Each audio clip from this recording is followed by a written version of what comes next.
Hello everyone, and welcome to a new video. Due to the global pandemic of COVID-19 caused on March 12th of this year, a little less than 9 months ago, the president of the NCAA, Mark Emmert, suspended the NCAA's men's and women's basketball season and the rest of the championships, winter and spring. However, after the end of the NBA playoffs that ended with the Los Angeles Lakers championship at Disney Orlando, the franchises are preparing for the 2020 draft, which will happen on November 18th. It is easy to remember drafts where players like Michael Jordan, chosen by the Chicago Bulls in the 3rd position of the 1984 draft, Kobe Bryant, selected in the 13th position of the 1996 draft by the Charlotte Hornets, or LeBron James, taken in the 1st position of the draft of 2003 by the Cleveland Cavaliers, were chosen by the franchises, which leads us to wonder who will occupy the top 10 positions in the 2020 draft. If we look at talents created beyond NCAA college basketball, between 2015 and 2019, 4 European players have been selected among the top 10 draft positions. Luka Doncic in 3rd place of the 2018 draft, Kristaps Porzingis and Mario Hezonja in positions 4 and 5 respectively in 2015, and Dragan Bender in 4th position in 2016. However, for this year, the name of Israeli Deni Avdija is nominated to be selected within the first post by any NBA franchise. Deni Avdija was born on January 3, 2001 in Beit Zera, Israel. He is also a player trained in the quarries of Maccabi Tel Aviv since 2013.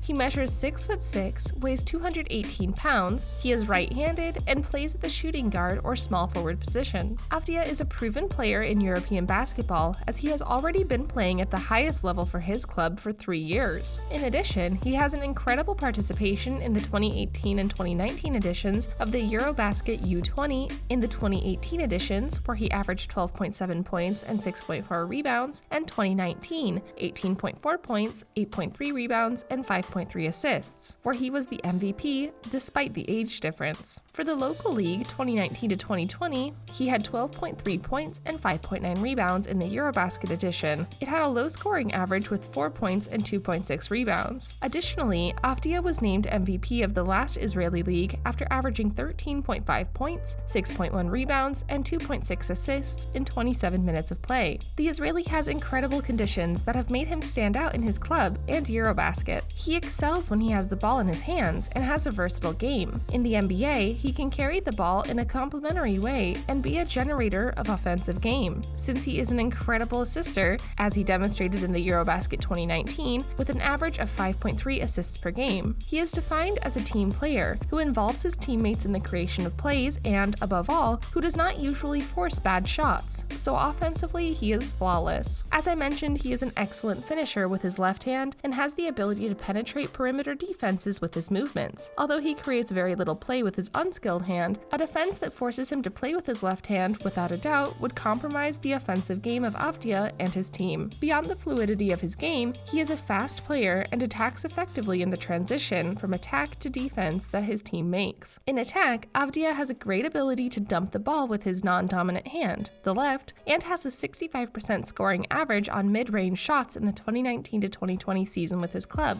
His three-point shooting is improving, since he had an effectiveness of 28% in the 2018 to 2019 season and improved to 34% in the current season. So he shows a huge irregularity since he makes 5 triples for every 36 minutes of play in the last 2 seasons. However, the increase in his effectiveness in reports claims that he has optimal shooting mechanics, so his effectiveness could increase even more in the NBA. Defensively and offensively, Deni Avdija is a good rebounder, and on the defensive side, he has an average in 2019 of 1.1 steals for every 36 minutes of play during the 2019 to 2020 season. However, he has a low average for the explosion and agility sought in the NBA, so he will have a bigger job on the physical field and should focus on it as soon as he is chosen by an NBA franchise. One of the issues that could cast doubt on Avdija's selection among the top spots in the draft is his lack of agility to make a perimeter and how light the player is to mark internal rivals. In addition, the Israeli has more than proven drawbacks in the launch of free throws since, of a total of 363 attempts in his professional career. He records an efficiency of 56%, a very low average. In addition, so far in the 2019 to 2020 league, that average has dropped to 52%. The sports media link Avdija with the Golden State Warriors franchise, as the Israeli underwent a training session witnessed by Steve Kerr and other team officials. Journalist for subscription sports portal The Athletic, Ethan Strauss, reported in a news story that observers were impressed by the training and that the the Israelis' work ethic left positive impressions at a post-training meeting. The Golden State Warriors are looking for a playmaker who supports the offensive side of the team that the franchise suffers from, and the Israeli is a good assister with a versatile offensive game. So he would be a perfect fit in the search and have the possibility of unleashing all his offensive play on the court. Avdija could be selected in the second position and competes with Killian Hayes as one of the international prospects for this draft, although there is a slim chance that Golden State will pick one of the NCAA prospects at second and pick Avdija in a later position. In anticipation of knowing in which position the Israeli will be chosen, we can only ask ourselves, will Deni Avdija fit the requirements of the NBA champion in 2020? Will he be selected by another franchise? Will his lack in efficiency from the free throw line and his defensive contribution be decisive for his choice? Will the 2019 MVP of the league and the Eurobasket have weight? Will a franchise other than the Golden State Warriors choose Avdija? We want to know your answers, so leave us a comment and remember to subscribe, share our videos and like them. Also hit the notification icon so you know when there is new content.